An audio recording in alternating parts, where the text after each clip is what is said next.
ഈ തിരുവോണ ദിവസം ലോകമെങ്ങുമുള്ള മലയാളികൾ ശ്രദ്ധയോടെ ഉറ്റുനോക്കുന്ന ഒരു സ്ഥലമുണ്ട്. അത് ആറന്മുള ക്ഷേത്രമാണ്. അവിടെ തിരുവോണ സദ്യക്കുള്ള വിഭവങ്ങളുമായി തിരുവോണ തോണിയെത്തും. ഈ ആറന്മുള വള്ളസദ്യ എന്ന് പറയുമ്പോൾ തന്നെ നാവിൽ വെള്ളമുറുന്ന കാര്യത്തിലൊരു തർക്കമില്ല. ഇപ്പോൾ ദേവസ്വം ബോർഡ് ഭാരവാഹികളും ഈ പള്ളിയോട സേവാ സംഘം പ്രതിനിധികളും ഒക്കെ ചേർന്നാണ് ഈ തിരുവോണ തോണിയെ സ്വീകരിച്ചത് ക്ഷേത്രത്തിലേക്ക്.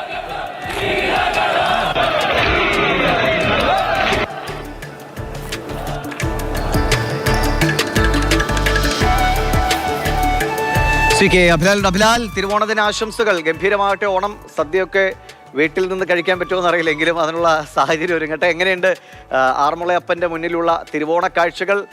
ഇന്നത്തെ ദിവസം വലിയ തിരക്കായിരിക്കുമല്ലോ അവിടെ.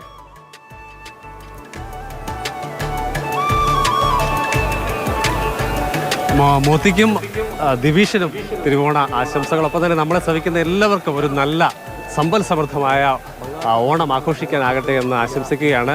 ഒരു തിരുവോണ നാളിൽ നാട്ടിലുണ്ടാവുക, നാട്ടിലെ ഒരു വിശേഷ ചടങ്ങിൻ്റെ ഭാഗമാവുക, ഒപ്പം തന്നെ കുടുംബാംഗങ്ങളോടൊപ്പം സദ്യ കഴിക്കുക എന്നുള്ളത് ഒരു സൗഭാഗ്യമായി തന്നെ കാണുകയാണ്. തിരക്ക് പിടിച്ച ജീവിതത്തിനിടയിൽ പരമാവധി ആളുകൾക്ക് അത് സാധ്യമാകട്ടെ എന്ന് ആശംസിക്കുകയാണ്. ആറന്മുളയിൽ നിൽക്കുമ്പോൾ വലിയ വിശ്വാസപരവും അതോടൊപ്പം തന്നെ പരമ്പരകളേറെ കൈമാറി വന്ന ഒരു ചടങ്ങിൻ്റെ കൂടി ഭാഗമായതിൻ്റെ സന്തോഷം കൂടി എനിക്ക് പങ്കുവയ്ക്കാൻ കഴിയുന്നുണ്ട്.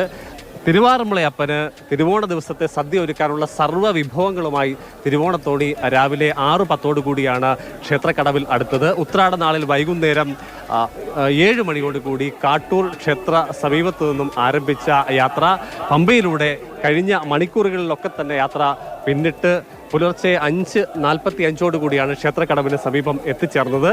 ക്ഷേത്രത്തിൽ ഇന്ന് സദ്യ ഒരുക്കാനുള്ള സർവ്വ വിഭവങ്ങൾ എന്ന് പറയുമ്പോൾ നെല്ല് കുത്തിയ അരി, അതോടൊപ്പം തന്നെ കാട്ടൂർ മേഖലയിൽ വിളവെടുത്ത പച്ചക്കറി അടക്കമുള്ള സാധനങ്ങളുമായാണ് മങ്ങാട്ട് ഭട്ടതിരിയുടെ നേതൃത്വത്തിലുള്ള സംഘം യാത്ര പുറപ്പെട്ടത്. ഈ യാത്രയെ അകമ്പടി സേവിക്കാനായി വിവിധ കരകളിൽ നിന്ന് ഏറെക്കുറെ 35ഓളം പള്ളിയോടങ്ങളും ഉണ്ടായിരുന്നു. സാധാരണ ദിവസങ്ങളിൽ ക്ഷേത്രനട തുറക്കുന്നത് എന്നത് രാവിലെ 4:45 ഇന്ന് മങ്ങാട്ട് ഭട്ടതിരിയുടെ നേതൃത്വത്തിലുള്ള തിരുവോണത്തോണി എത്തി അതിനെ സ്വീകരിച്ച ശേഷം മാത്രമാണ് ഇന്ന് ക്ഷേത്രത്തിലെ ചടങ്ങുകളൊക്കെ തന്നെയും ആരംഭിച്ചത് എന്നുള്ള ഒരു പ്രത്യേകത കൂടിയുണ്ട്. ഒപ്പം തന്നെ ഈ തിരുവോണത്തോണിയിൽ കൊണ്ടുവന്ന ദീപമാണ് അടുത്ത ഒരു വർഷത്തെ കാലയളവിൽ കിടാവിളക്കിലേക്ക് പകരുക എന്നുള്ളൊരു പ്രത്യേകത കൂടിയുണ്ട്. വിശേഷ ചടങ്ങുകളൊക്കെ തന്നെ ആരംഭിച്ചു കഴിഞ്ഞിരിക്കുകയാണ്. ഇനി എങ്ങനെയാണ് നമുക്ക് ഇന്നത്തെ ദിവസത്തെ ചടങ്ങുകൾ എങ്ങനെയാണ്? പള്ളിയോട് സേവാ സംഘം എക്സിക്യൂട്ടീവ് അംഗം കൂടിയായ ശശികുമാർ ചേട്ടൻ ചേരുന്നത്. നമ്മുടെ തിരുവോണത്തോണി ഇന്നലെ പുറപ്പെട്ട് വന്നതാണ്. കാട്ടൂരിൽ നിന്ന് പുറപ്പെട്ട് വിവിധ സ്വീകരണങ്ങൾ ഏറ്റുവാങ്ങി ക്ഷേത്രക്കടവിലെത്തി. ക്ഷേത്രത്തിനകത്ത് അരിയും മറ്റുള്ള കാര്യങ്ങളൊക്കെ നമ്മുടെ വിഭവങ്ങളൊക്കെ ഭഗവാൻ സമർപ്പിച്ചു. ഇനിയും നമ്മൾ വൈകുന്നേരം പട്ടതിരിപ്പാട് ഭഗവാനെ സമർപ്പിച്ച് അത്താഴപൂജ ശേഷം അദ്ദേഹം മടങ്ങിപ്പോകുന്നതാണ്. അതാണ് ചടങ്ങുകൾ. ഓണത്തിന് വള്ളംകളിയുമൊക്കെ ബന്ധപ്പെട്ട് വിപുലമായ ഒരുക്കങ്ങളാണ് ആറന്മുളയിൽ ഒരുക്കിയിരിക്കുന്നത്. പുതുട്ടാറി ജലോത്സവം ഇപ്രാവശ്യം മത്സര വള്ളംകളിക്ക് പ്രാധാന്യം നൽകിയുള്ള വള്ളംകളിയാണ് നടത്തുന്നത്. ആചാരപരമായിട്ടുള്ള ജലഘോഷയാത്രയും മറ്റുള്ള കാര്യങ്ങളുണ്ട്. ഈ വർഷത്തിൽ പ്രത്യേകത എന്ന് പറഞ്ഞാൽ 52 പള്ളിയോടങ്ങളും ഈ വർഷം മത്സരത്തിൽ പങ്കെടുക്കുന്നു എന്നുള്ളതാണ് ഒരു സത്യമായ സംഭവമാണ്. കാരണം 52 പള്ളിയോടങ്ങളും ഈ പ്രാവശ്യം തിരുവാറന്മുളയപ്പൻ്റെ സന്നിധിയിലെത്തുകയാണ്. അതൊരു ചരിത്ര സംഭവമാണ്. നമ്മുടെ ആറന്മുളയെ സംബന്ധിച്ച് എല്ലാ പള്ളിയോടങ്ങളും എത്തുന്നു. വിപുലമായ ഒരുക്കങ്ങൾ പള്ളിയുടെ സേവാ സംഘം അറേഞ്ച് ചെയ്തിട്ടുണ്ട്. 7 സംസ്ഥാന മന്ത്രിമാരെ, കേന്ദ്രമന്ത്രിമാരെ, അങ്ങനെ വേണ്ട സജ്ജീകരണങ്ങളെല്ലാം വള്ളംകളിക്ക് വേണ്ടിയുള്ള തയ്യാറെടുപ്പുകളെല്ലാം ആയിക്കൊണ്ടേയിരിക്കുന്നു.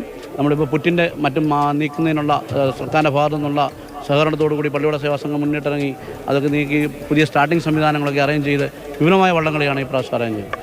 മറ്റൊരു പ്രത്യേകത, തിങ്കൾ ചൊവ്വ ദിവസങ്ങൾ കൂടി പിന്നിട്ടാൽ ഏവരും കാത്തിരുന്ന ഉത്രട്ടാതി ജലമേളയിലേക്ക് കടക്കുകയാണ്. ഇന്ന് രാവിലെ ചടങ്ങിന്റെ ഭാഗമാകാൻ എത്തിയ നിരവധി ആളുകൾ നമുക്ക് കാണാൻ സാധിക്കും. അതോടൊപ്പം തന്നെ വിവിധ മേഖലകളിൽ എത്തിയ പള്ളിയോടെ കരക്കാരൊക്കെ യാത്രയിലും തിരുവാറന്മുളയപ്പന്റെ സദ്യ ഉണ്ടിട്ട് പോകുമോ അതോ വീട്ടിൽ ചെന്നിട്ട് തിരുവോണ സദ്യ കഴിക്കോ?